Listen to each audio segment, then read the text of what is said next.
Um, so we're in the 25th chapter of the book of Genesis. If you're listening home, share. There's a whole lot going on in the 25th chapter. A whole lot going on.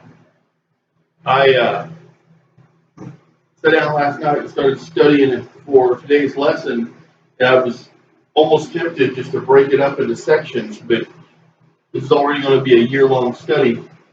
I didn't see making it a few weeks longer would benefit us.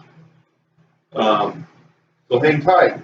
We're going to study on all of the sons of Abraham. It says Abraham took another wife.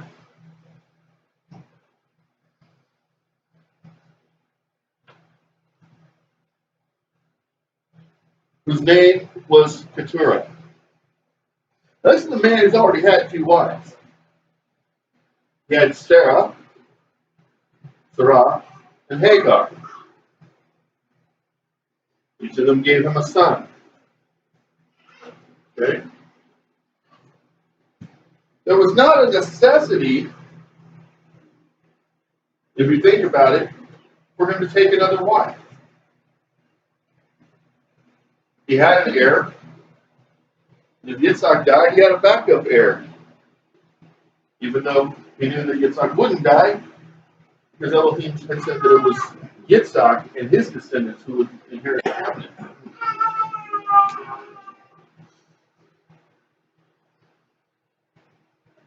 So why does he marry Keturah?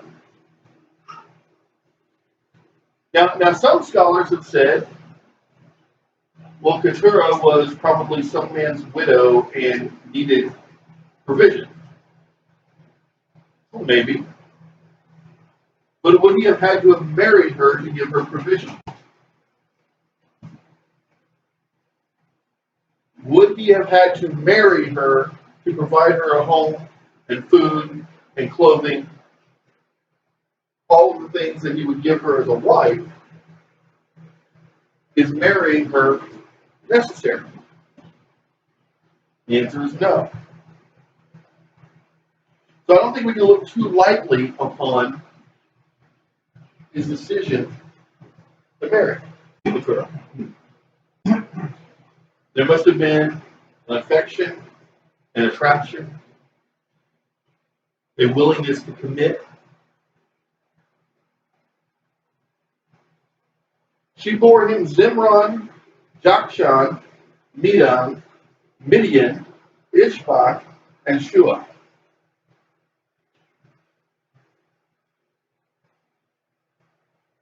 You realize that every one of these men that were just born to him, we're going to read them in it about how he gives them inheritance, he gives them gifts. Look at some of those names: Medan, Midian, Shua. Those are the names of tribal nations that later surrounded the land of Israel, the earth of Israel. Those are the names of lands into which people who would later be, we would find out, were in the heritage of Mashiach. People like Moshe and Aaron would travel through those lands. And there would be, if you think about it, Midian is the place where Moshe went and hid for 40 years. And people say, well, how is it, he went, he chose a Midianite, one Midianite, Elohim, and he just adopted him and said, this is the God of Israel. This is the Elohim of Israel. No, he went to his cousins who had not been in captivity for 400 years, and he learned about the Elohim of Abraham.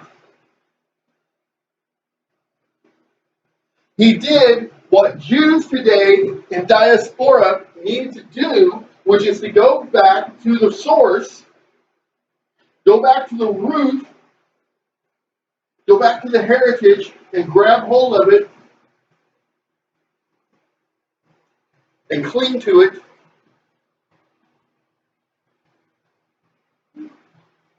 did, and that's how we got the covenant that had been misplaced and lost for 400 years. Jokshan begot Sheba and Dedan. Oh, we're going to hear about those down the road. The descendants of Dedan were Asherim, the Asherim, the Letushim, and the Laamim. The descendants of Midian were Ephah, Epher, Enah, Abida, and Eldah.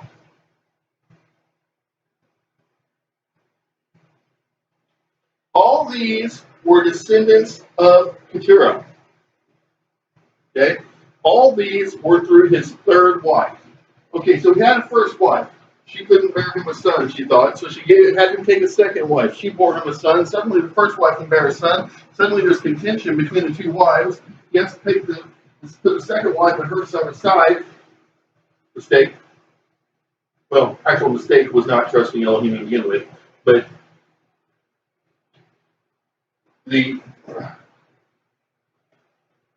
after this man has gone through all of this strife and all of this pondering and all of this longing to pass on the gift that Elohim has given him and to give to his descendants the promise,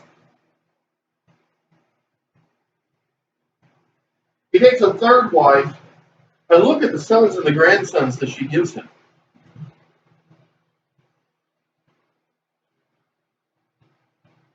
I'm not saying every man out there ought to go and marry 3 times. That's not what this talk is about. When I read this, I get that he spent the majority of his life having no clue the degree to which he was going to be blessed, to give a heritage to the world that would bless all the nations. We talk about, well, Abraham, he was supposed to be a blessing to all the nations, so that's Israel, Eretz Yisrael, that's the Arab states for Ishmael. And then we just stop there. We get tied up in, well, have Jews in diaspora gone to every nation of the earth? I think we probably have. I'm pretty sure we have. But here's the thing. What about these other sons that never get talked about? We get so caught up in the Arab-Israeli dispute about who was the favorite son, and we forget about all these cousins that we have who are just as much the seed of Abraham. When people say, well, it can't all be through Yitzhak, and I say, why not? And now I look at this and I say, why does it have to be all through Yitzhak? Yes, he's the son of promise. He's the son who was promised, and heirs will be counted through him for down to the age of eternity.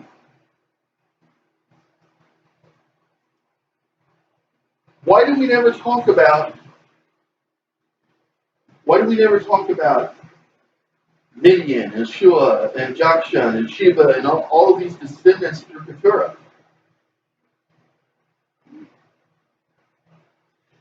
Abraham willed all that he owned to Yitzhak. But to Abraham's sons by concubines, we haven't even read about concubines other than Hagar, but it's plural, so that means there's more than one.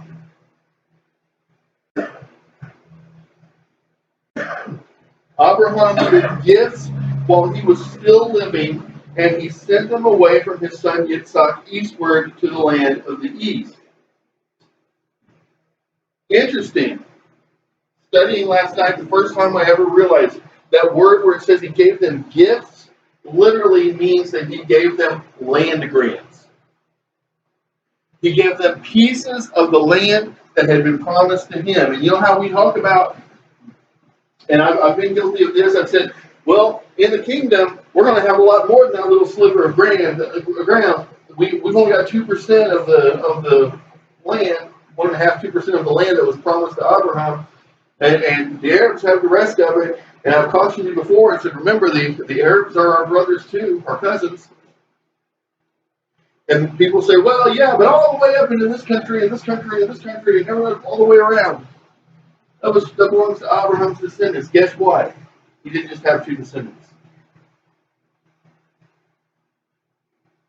And if he land granted those lands to them while he was living, their descendants, by right, by Torah law, received that land in the kingdom.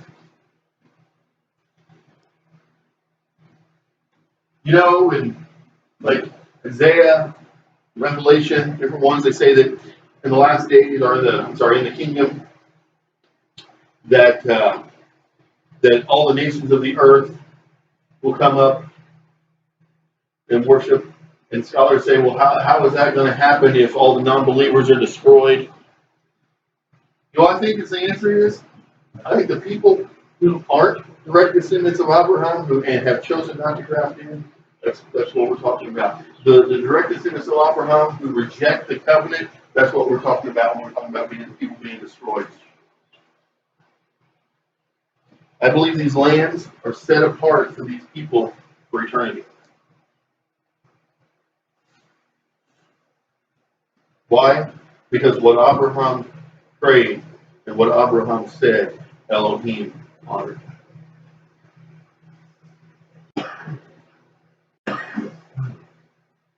This was the total span of Abraham's life, 175 years, and Abraham breathed his last, dying at a good ripe age and contented, and he was gathered to his kin. It reminds me of what my grandfather said to me on his deathbed. I'm about to be gathered to my father, to my people. I'm about to be gathered to my people, he said.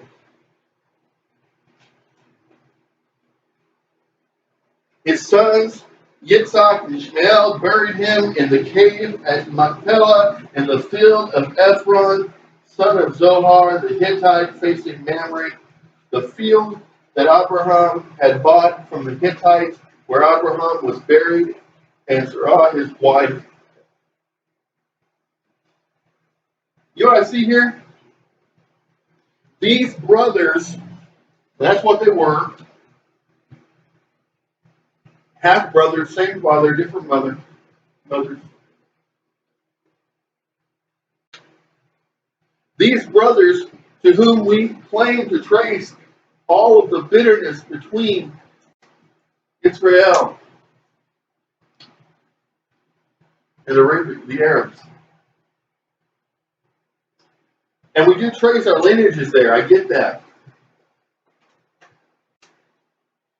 But they came together, why? To honor the memory of their father Abraham. Now, do I believe the Quran is true and accurate? No, I believe it's a lie, it's a falsehood. But do I believe that we should be at war with our cousins? No.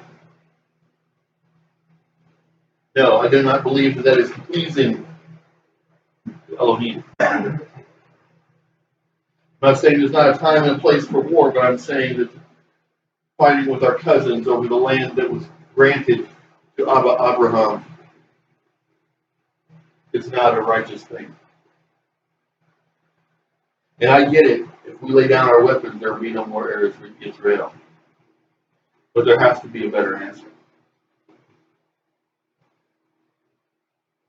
The other thing I want you to take away from that last piece, where did they bury him? Did they bury him on a piece of land given to the sons of Keturah? No. Did they bury him on a piece of land owned by Hagar or Ishmael? No. They buried him right next to Sarai. You know what that tells me? It tells me that even all these years after her death, Abraham must have made it very clear that he loved Sarai.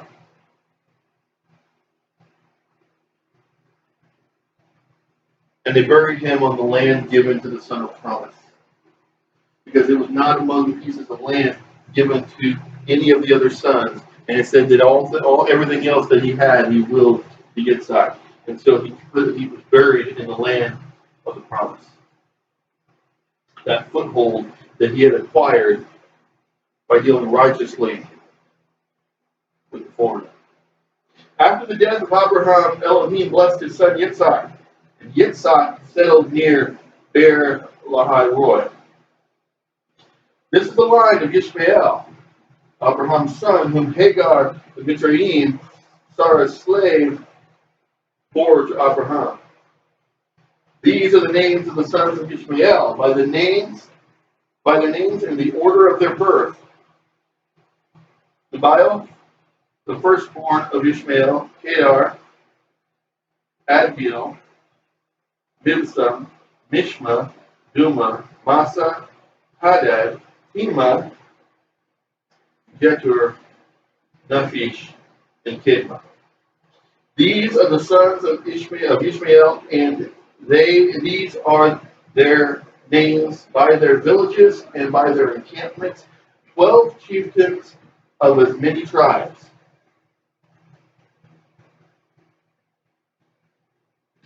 These were the years of the life of Ishmael, 137 years. Then he breathed his last and died and was gathered to his kin. They dwelt from Havilah, Ashur, which is close to Mitzrayim, all the way to Ashur. They camped alongside all their kinsmen. A few things to think about here.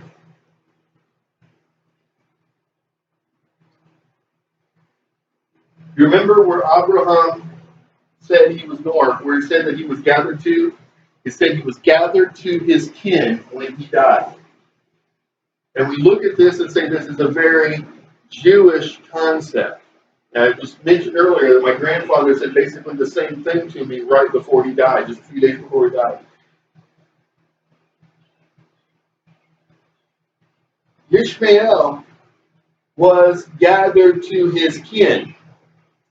Do you know what that means? That means that when he is sleeping, waiting for judgment, he is sleeping near Abraham in a spiritual sense. He wasn't buried there. He was not buried next to Abraham, but in a spiritual sense, he remained close to Abraham.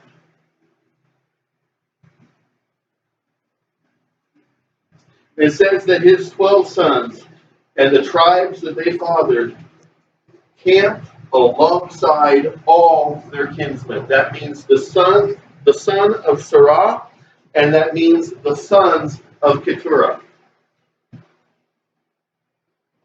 Does everybody understand that? This is the story of Yitzhak, son of Abraham. Abraham begot Yitzhak. Yitzhak was 40 years old when he took to wife Rebekah, daughter of Bethuel, the Aramean of Padan Aram, sister of Laban, the Aramean. Yitzhak pleaded with Yehovah on behalf of his wife because she was barren. And Yehovah responded to his plea, and his wife Rebecca conceived. Now, I want you to think about this. This is not a problem that is new to this family. Sarah was in her 90s when Yitzhak was conceived. And all of the guilt, I guess you could say, all of the blame for it was put on her. But then she conceived, had a son. He grew up, married a woman who we have no reason to believe there was anything wrong with her. And what happened? She struggled to conceive.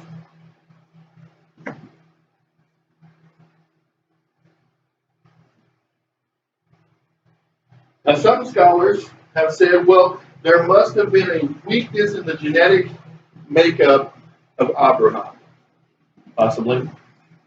And then he passed it on to Yitzhak.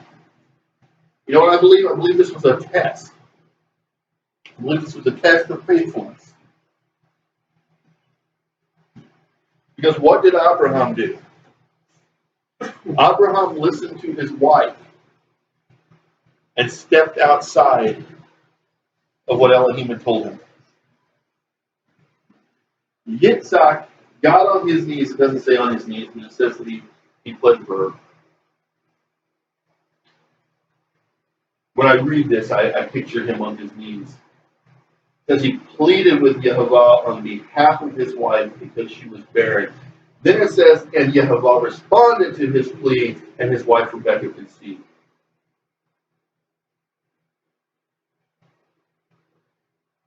He put it all in the hands of Elohim. Abraham didn't do that. And I believe listening to the stories of what did happen between Abraham and Sarah, and seeing the issues that occurred because he was not faithful to what Elohim had told him, what his father had not been faithful to what Elohim had told him, and seeing the problems that arose there, I believe that he chose a more righteous path. And perhaps Abraham had said, if I had only trusted Yehovah, if I had only listened and waited and been faithful to him, then you would have been the firstborn. And all of these troubles never would have happened.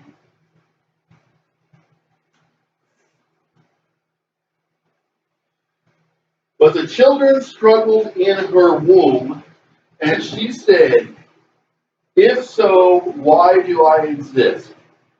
I love the way the Hebrew literally says it's closer to, if it's going to be like this, why do I keep living?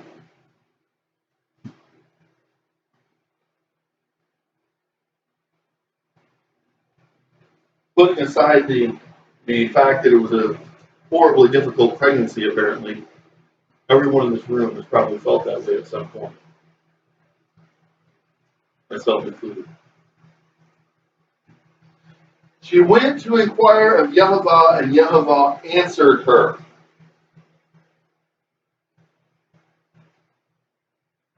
Think about this. In the previous chapter, she knew the name of Yehovah, but she had not grown up in the camp of Abraham. Some time has passed here. They have struggled to have children. She has seen her husband's faithfulness to the Elohim of his father. And I have to believe that she was looking at this and saying, my husband cried out to the God of his father and was answered, and I'm pregnant. If I cry out to the God of his father, perhaps he'll give me relief.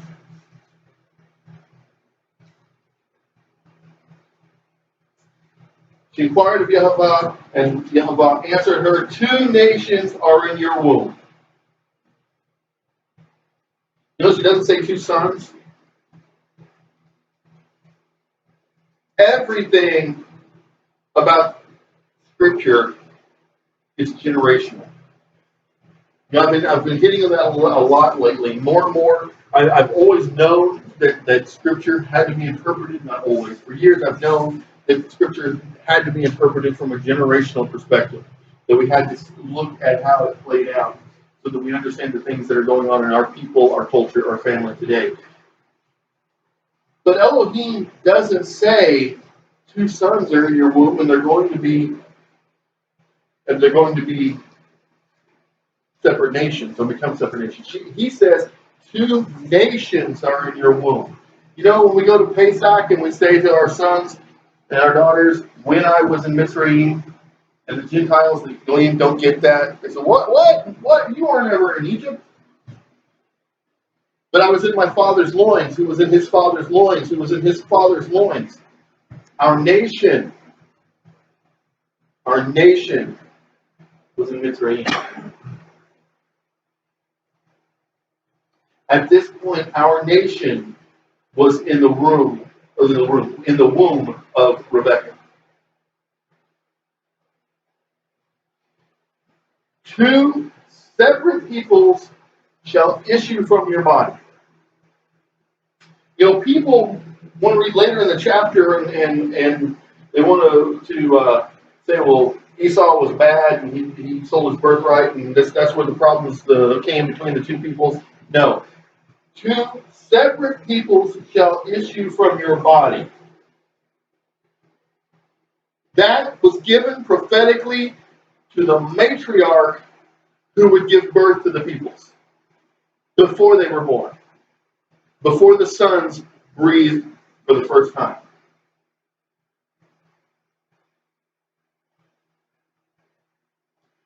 One people shall be mightier than the other, and the older shall serve the younger. When her time to give birth was at hand, there were twins in her womb. The first one emerged red like a hairy mantle all over, so they named him Esau. Then his brother emerged, holding on to the heel of Esau, so they named him Yaakov. Yitzhak was 60 years old when they were born. 20 years they had been married, trying to have children. 20 years. It's a long time to wait in our feeble mindset.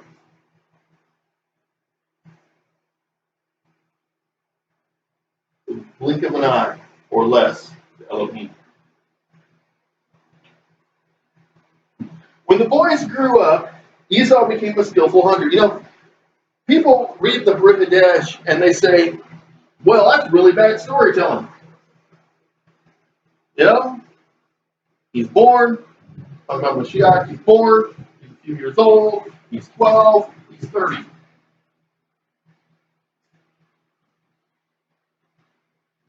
You know, it also says in the Brit Hadash that if all the things that Mashiach did were written down, it would take many, many books to fill them, to tell them. Okay? If everything that happened in that time period as these two boys were growing up were written down, Genesis would never end. We wouldn't get through it. Not the study, I mean. The book would eventually end when they died, but we would never get through the study. It's already a year-long study. And I think about this, and I think, you know, we have scoffers, we have critics who don't believe the Brit Hadash, and one of the first things they say is, what about the missing years? And Melech and I have talked about theories about the missing years. They're theories, and we think we can back some of it up. Okay, we've got evidence that points to where he might have been, what he might have been doing. But you know what? Doesn't really matter. All the way back in Bashir, all the way back in Genesis, we have a perfect example. A patriarch of 12 tribes is born, and when he grew up. Next line. When the boys grew up, Esau became a skillful hunter, a man of the outdoors. But Yaakov was a mild man who stayed in camp.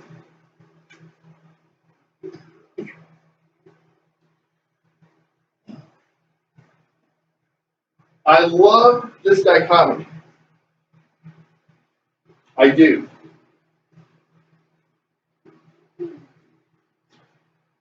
I love this dichotomy because he made them together and they were different. And you know what? Although I strive and I hope someday to have the kind of faith that Yaakov had at the end of his life, I bet you if I sat down with those two brothers, the one I would connect with would be Esau. Because he was a man's man. He was what we would look at today as being a mensch.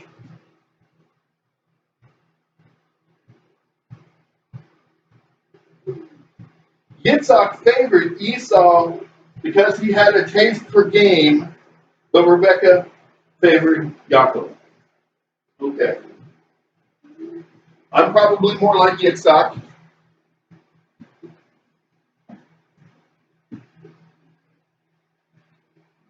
In that I have a taste for game. But we're about to learn a lesson here about favoritism among your children. Okay. Now it's one thing to say so-and-so is my oldest son. Yaakov, my son, is my oldest son. okay? Or my only son, but my oldest child and my son. And so, by rights, he's going to inherit more than the other children, mainly because if something happens to me and Lisa before our other children are grown, it's his responsibility to take care of them. And we want him to have the resources necessary to do that. Okay? That's not favoritism. Favoritism would be if I gave all that I had into making one child's life happy and didn't really care about the others. Okay? Favoritism would be if I told one of my children, or I've got 5 children, so if I told 2 of my children, I love you every day, and the other 3 I neglected to tell them that I love them. Once, when Yaakov was cooking a stew, that means there's meat in it. Guess where the meat probably came from? Probably from Esau. That's my guess. Could have been from the herds, the flocks, we don't know, but just a guess. Esau came in from the open famished. That Hebrew word, now before we get into what Yaakov did and what Esau did and why Esau is despised by so many, that Hebrew word literally means he was on the verge of death from having not eaten for so long. This man had gone into the field, probably a long-range hunt, had come back, apparently unsuccessful in his hunt, not going out because he likes to, although he does, going out to make provision for his family. And he comes back literally on the verge of death from hunger. And Esau said to Yaakov, "Give me some of that red stuff to gulp down, for I am famished," which is why he was named Edom.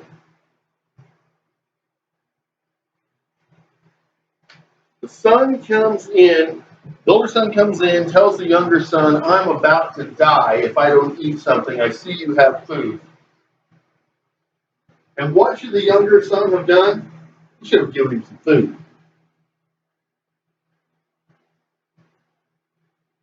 Yaakov said, "First sell me your birthright." Knowing that he was actually on the verge of death, does that change how we look at the story? This is not a guy who came in, "I had a bad day. Can I have some of your soup?" "Oh yeah, you can have everything I'm about to inherit." This is a man who didn't want to die.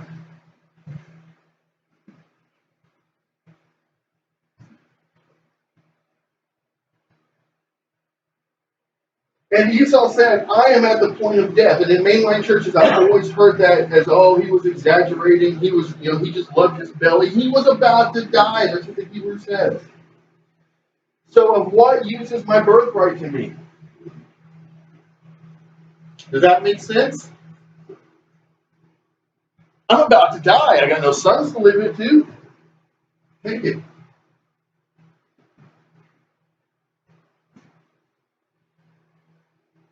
So he's but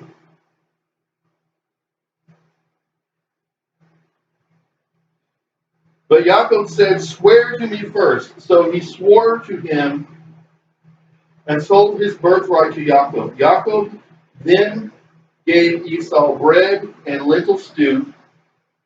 He ate and drank, and he rose and went away. Thus did Esau spurn his birthright. And that Hebrew word, yes, it's translated as spurned. Sometimes it's translated as despised. Neither of those, in my opinion, is a good, honest translation of the Hebrew. I take it to mean literally he gave up his birthright.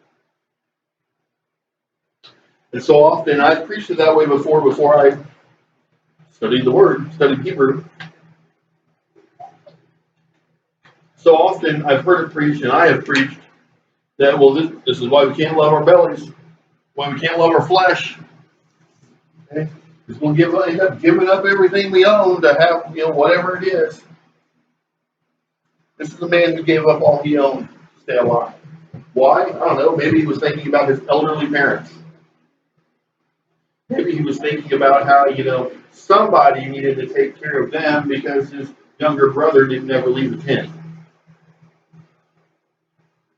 I tell you, when I read that for the first time, with that understanding that he was truly on the verge of death,